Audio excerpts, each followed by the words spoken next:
All right. So, um, today we're going to talk about the second tool of monetary policy, which is lowering and raising the discount rate. We already discussed the reserve requirement. So, before we discuss the reserve rate, and I show it to you on a balance sheet, let's look at the three types of rates we're going to be dealing with in AP Econ, and so you know what they are. The first of which is something called the discount rate.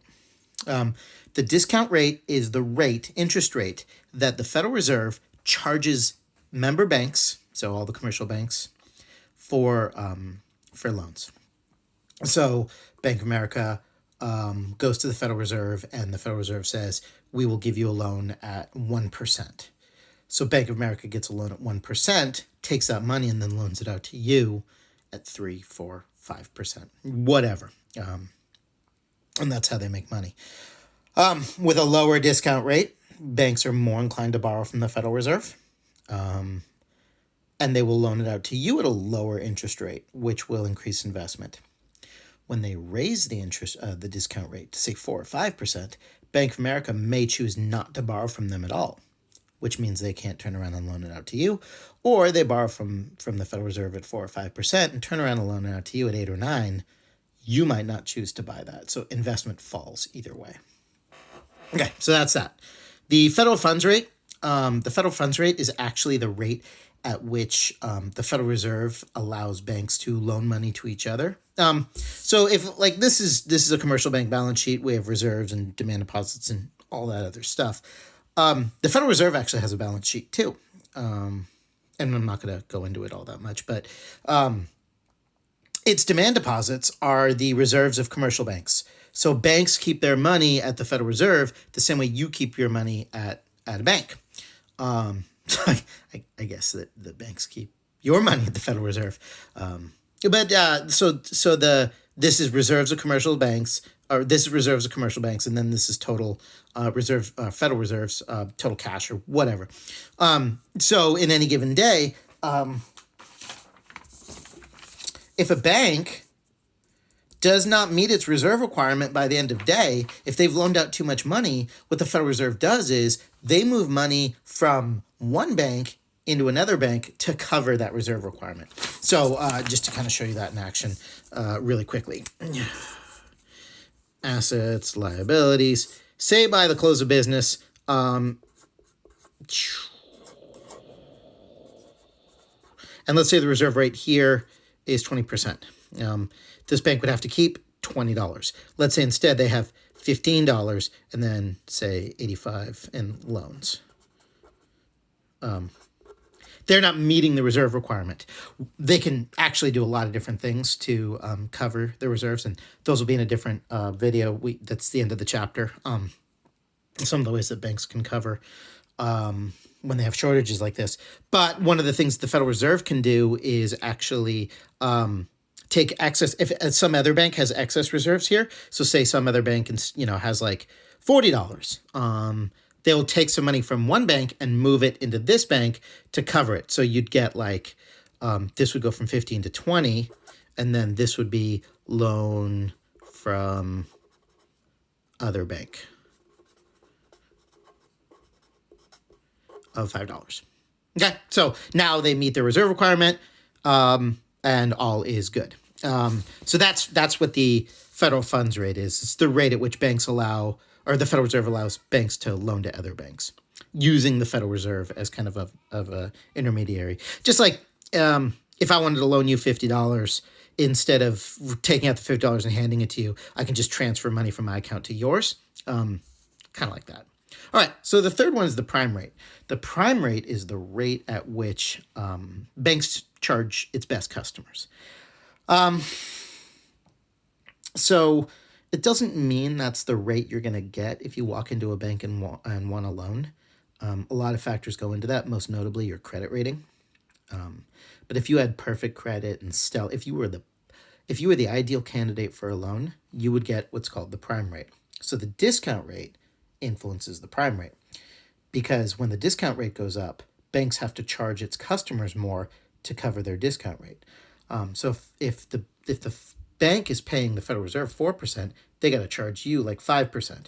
But if this goes up to 7%, they're going to charge you 8%. And the effect on the interest rates affects investment, which affects aggregate supply and demand. All right, so here's how it works mechanically. And actually, I think I can do that to make it look a little bit better. Maybe? Yes? No? No. Okay, we're going to do it anyway. Because I feel like it. This is my video. You don't like it? Make your own. Let's say here's how the discount rate works. Let's say this bank, if the reserve requirement is 10%, which is right here, this bank has no excess reserves. They can't make any loans. But let's say they want to because they like making money. Funny that a bank would like making money. So what they would do is they could actually borrow from the Federal Reserve. And here's how that would look. They would get we'll call it $20. They'll get a loan from Fed as a liability of $20, and they will get an extra $20 of reserves. So I'm just going to make that. In fact, I'm going to put an E there. Whoop, E for excess reserves. Whoop. Okay. Now, make that 20. Now, let's say that I deposited $20 in the bank. This would be 120, and this would also go up as, actually this wouldn't become 20. The bank would have $30 in total reserves, just like it has now. The difference, when the Federal Reserve borrows from, or when the bank borrows from the Federal Reserve, I should say, the difference is, because that money doesn't belong to anyone. It's a loan. It actually belongs to the bank. It's their asset. The liability is an IOU to the federal government. It's not somebody's checking deposit. So, because the reserve ratio is the percentage of this that needs to be kept here, when they get a loan from the Fed, this doesn't change, meaning they don't have to increase their required reserves. They don't have to keep a portion of that. They don't have to keep, if they get $20 from the Federal Reserve, they don't have to keep 10% of it as reserves because it's not a demand deposit. This hasn't changed. So this is 100 and 10% of that's 10. It's still 10. But now they have $20 that they got from the Federal Reserve. They can loan out all of it. Whereas if this was a $20 deposit, they would have to keep 2 of those $20 and can only loan out 18. I would strongly advise you pausing this video now, going back about a minute and watching it again. So the video isn't extremely lengthy. I'd rather you just rewatch what I already established than saying it again. But pay attention to the difference between a loan from the Fed and a deposit. And the reason why is if they can loan out this $20, all of it, and the reserve ratio is 10%, that makes a multiplier of 1 over 10%, which is 10. That $20 all gets loaned out. Every time. Every time. Every time. It's now a thing. I'm going to do it every time. Anyway, this goes away. And they get loans of $20. And they loan it out. And then there'll be another demand deposit when they loan it out of $20. And that, or we'll just call it whatever, the whole thing goes into the money multiplier. So instead of it being 18 times 10, which would be a $180 change in the money supply, I'll go back. If I deposit $20, they would have to keep 2 and loan out 18. But if they get a $20 loan from the Fed, they can loan out all 20. So it's 20 times a multiplier of 10 is a $200 change in the money supply. The money supply change is always going to be the initial change in the money supply times a multiplier equals total change in the money supply.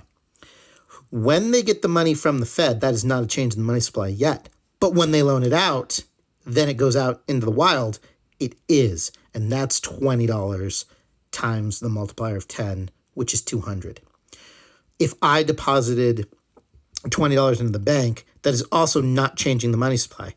I have $20, the bank has $20. Either way, it's part of the money supply.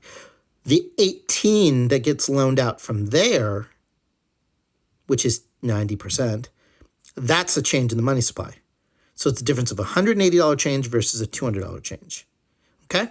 So I'll review that again some more on our chat, our Zoom chat on Wednesday. I imagine there's going to be questions there.